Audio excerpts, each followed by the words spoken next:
Mesdames et messieurs, bonjour et merci d'être avec nous aujourd'hui pour la dernière émission de la saison au niveau des émissions dossiers présentées par la Ville d'Amos. Et on reçoit Mme Andréane Brouard de la Maison du tourisme. Bonjour, Mme Brouard. Bonjour, Mme Veillette. Quelle belle saison touristique. Avec le soleil cette année, ça va très bien.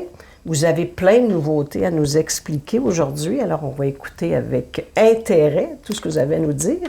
On va débuter avec l'application mobile. Oui, bien dans le fond, l'application mobile qui est Balado Découverte, qu'il faut télécharger à partir de son téléphone ou de sa tablette, dans le fond.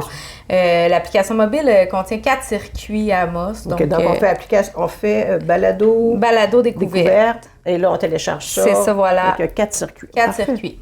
Oui. C'est lesquels qu'on retrouve? On retrouve le circuit historique de la Maison Hector-Rotier, le circuit culturel de la Ville d'Amos, le circuit des fontaines artistiques.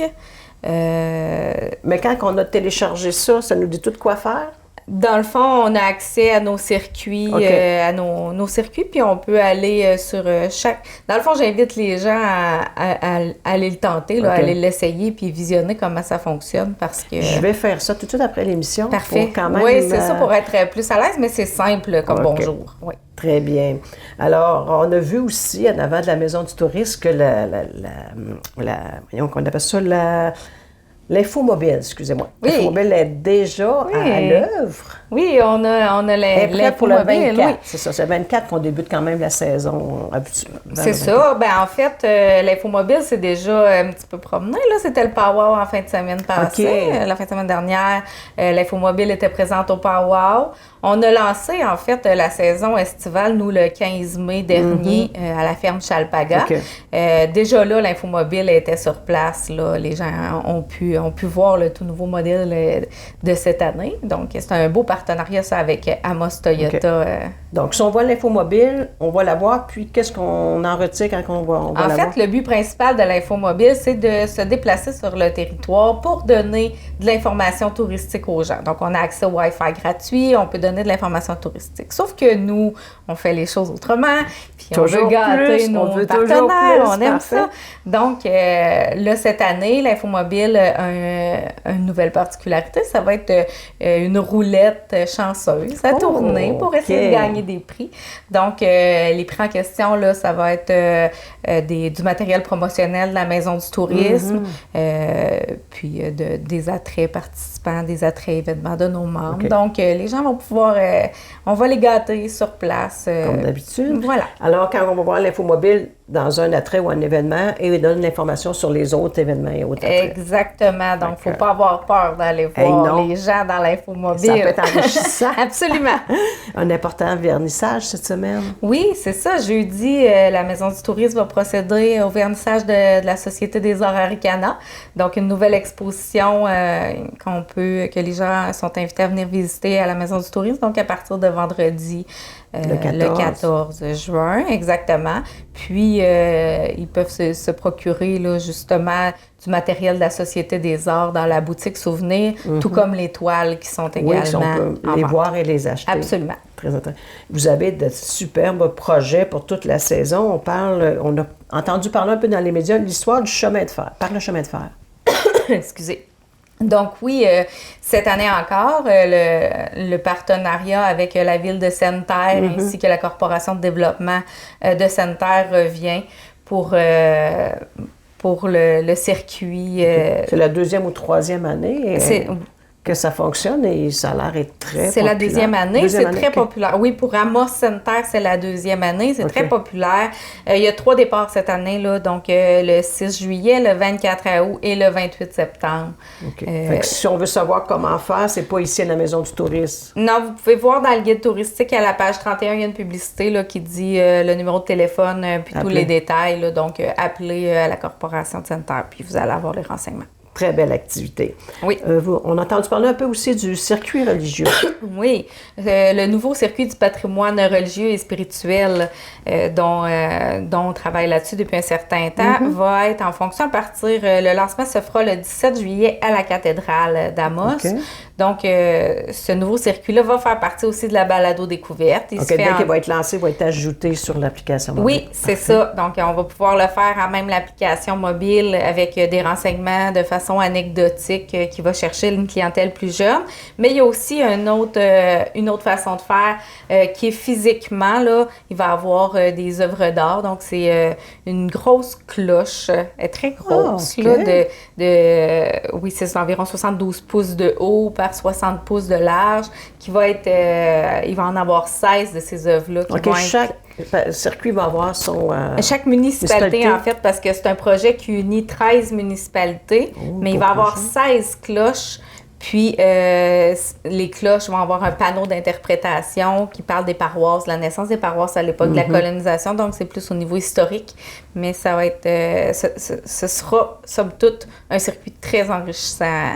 Pour avoir jeté un œil sur certains textes, effectivement, c'est fort intéressant de voir la construction de l'Église. Souvent, il y a eu des incendies. Alors, on va tout détailler ça. On va vraiment mentionner comment il s'était relevé, quel projet qu'il avait fait pour reconstruire. C'est vraiment intéressant. Oui, voilà. On met au premier plan le patrimoine bâti, humain et matériel. Mais on parle beaucoup aussi de le patrimoine humain, donc les premiers curés. Il y a des noms qui revenaient. Oui, j'ai entendu parler de ça. C'est super intéressant. Donc, ce circuit-là va pouvoir aussi être fait en ordre de naissance des paroisses aussi. C'est sûr que ça nous mène peut-être d'une place à une autre, mais c'est intéressant de savoir aussi l'ordre où les paroisses sont nées une après l'autre dans la MRC Abitibi. Fort intéressant. En tout cas, on a hâte de voir ça. C'est à partir du mi-juillet. Là. Voilà. On va surveiller le lancement pour aller voir sur notre application mobile aussi, là, notre nouveau circuit. Circuit des Fontaines, phase 2. Il y a eu la première phase l'année dernière. Exactement. Donc, la première phase, là, se joint à la phase 2 6 nouvelles fontaines et des panneaux d'interprétation là, devant les fontaines. Tout ça devrait être en fonction pour la saison estivale. Donc, les nouvelles fontaines à la Motte, Rochebeaucourt, Saint-Maurice, à Picogan, Berry, à la Mielerie La Grande Ourse de Saint-Marc, qui fait d'ailleurs le front page, la page couverture du guide touristique. Donc, ces 6 fontaines-là là, se joignent aux fontaines déjà existantes. Mais Saint-Maurice était déjà là. C'est juste que le panneau n'était peut-être pas là. Oui, c'est ça. Elle était entre les deux phases, dans le fond. C'est pour ça qu'on l'a joint. OK. Donc, il y a 16 fontaines en tout. C'est ça, exactement. Très beau circuit. Oui. Savez-vous combien de temps ça peut prendre, faire la tournée de tous les circuits? Bien, c'est sûr que ça prend plus qu'une journée, là, idéalement, parce qu'on se déplace partout, je dirais 2 jours, là, parce qu'on a vraiment le circuit sur le territoire à faire. Par contre, à la fin du guide touristique, là, les gens peuvent voir. Il y a la carte du circuit des fontaines artistiques avec les 16 fontaines qui sont représentées par des gouttes d'eau. Puis là, ça peut aider les gens à préparer leur circuit pour... non, si on va à un événement ou un attrait, on en profite pour aller voir ça. Absolument. Et que vous avez des bonnes idées, vous. On parle d'un kiosque expérientiel au refuge. Ça fait quand même un petit bout que c'est là. Oui, ça fait quelques années que le kiosque expérientiel, en fait, on en sera à la 4e année cet été. Là, il y a eu 3 années test pour le projet. Cette année, on va faire les choses autrement.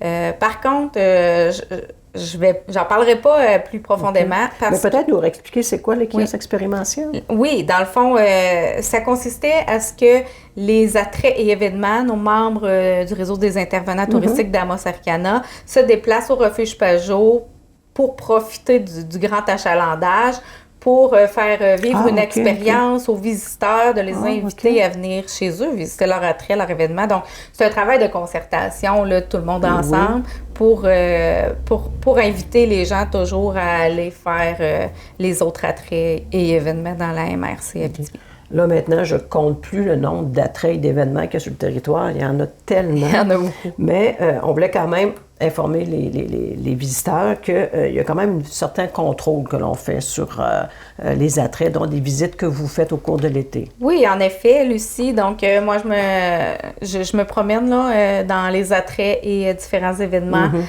pendant l'été, pendant la saison estivale, où j'arrive en visite surprise, sans être attendue, et j'évalue là, l'accueil, j'évalue la sécurité du site, etc., sur plusieurs critères. Ensuite, je fournis un rapport d'évaluation complet à l'événement ou l'attrait en question dont on discute. Mais c'est toujours, Lucie, dans le but que C'est des critiques constructives. Absolument. C'est toujours des bons côtés, les mauvais côtés, mais juste, dans le fond, pour améliorer l'attrait. Exactement. Pour eux autres. Parce que c'est toujours dans un objectif d'amélioration continue, de conserver nos grands standards de qualité qui fait partie de notre mission aussi. Donc, on a tout ça en commun, là, Tourisme Amos-Aricana et tous les attraits et événements du réseau des intervenants touristiques Amos-Aricana s'entendent sur la satisfaction du client. Il n'y a rien de plus important que ça. On veut que nos visiteurs soient comblés. Voilà. Et ça fonctionne très bien. Il y a une très belle collaboration avec les attraits. Vous êtes très bien reçus aussi. Donc, vraiment, là, on a de très beaux attraits. On veut continuer et ça se multiplie d'année en année. Voilà. Fait qu'on peut rappeler qu'à partir du 16 juin, on change d'horaire à la Maison du Tourisme. Absolument. Donc, on adopte l'horaire estival. La Maison du Tourisme va être ouverte donc à partir de 8 h le matin jusqu'à 19 h le soir. Et tous les jours tous les de la jours. semaine. Voilà. Donc, peu importe l'heure, il va y avoir quelqu'un ici qui va C'est venir, qui va être ici pour répondre. On a distribué les guides touristiques il y a à peu près 2 à 3 semaines. Oui, c'est ça. Donc, les guides touristiques qu'on pouvait retrouver dans le Publisac là, de la semaine du 21 mai, en effet. Okay. Donc, il y avait le guide touristique et la jaquette là, sur le journal qui invitait les gens à prendre leur guide. C'est en tout 10 000 guides touristiques qui ont été distribués dans les foyers et commerces et bureaux d'information touristique. Alors, on ne peut pas les manquer. De toute façon, il y en a ici aussi. Et voilà. Si jamais les gens l'ont plus à la maison, ils ne le trouvent pas, ben c'est ça, qu'ils viennent nous voir. On a une équipe, là, A1 pour répondre aux questions et présenter l'offre touristique. Toujours la campagne Facebook. Oui, donc à surveiller la campagne estivale Facebook parce que très bientôt, là, on commence à présenter nos attraits, nos événements, nos membres. Puis là, on gâte encore une fois nos visiteurs puis nos Tellement gens. de beaux prix à gagner. Voilà, donc c'est des laissez-passer pour les attraits touristiques, des billets pour des événements. Les gens, ils n'ont qu'à aller voir la publication Facebook, à aimer notre page Facebook, voilà, et partager et commenter. Et ils sont éligibles pour remporter les magnifiques prix qu'on fait tirer. Et nos attraits aussi seront dans le guide régional. Il y a 7 pages, en fait, dans le guide régional Abitibi-Témiscamingue de publicité, mais il y a aussi, bien sûr, la partie de Tourisme Amos-Aricana dans le guide touristique qui présente les attraits membres de Tourisme Abitibi-Témiscamingue. Merci, Mme Brouard, pour toutes ces informations-là. Alors, on sera ici à la Maison du Tourisme pour vous rencontrer votre équipe. On vous voit sur Facebook, on vous voit sur le site Internet de la Ville d'Amos, amos.québec. Vraiment, vous êtes partout. Voilà. Vous êtes facile à trouver et on vient vous rendre visite. On peut même gagner des prix et on va passer un superbe été. Bien, merci pour toutes ces informations. Merci à vous. Belle saison touristique. Bien, merci. Alors, on se revoit à l'automne. Merci et bonne fin de journée.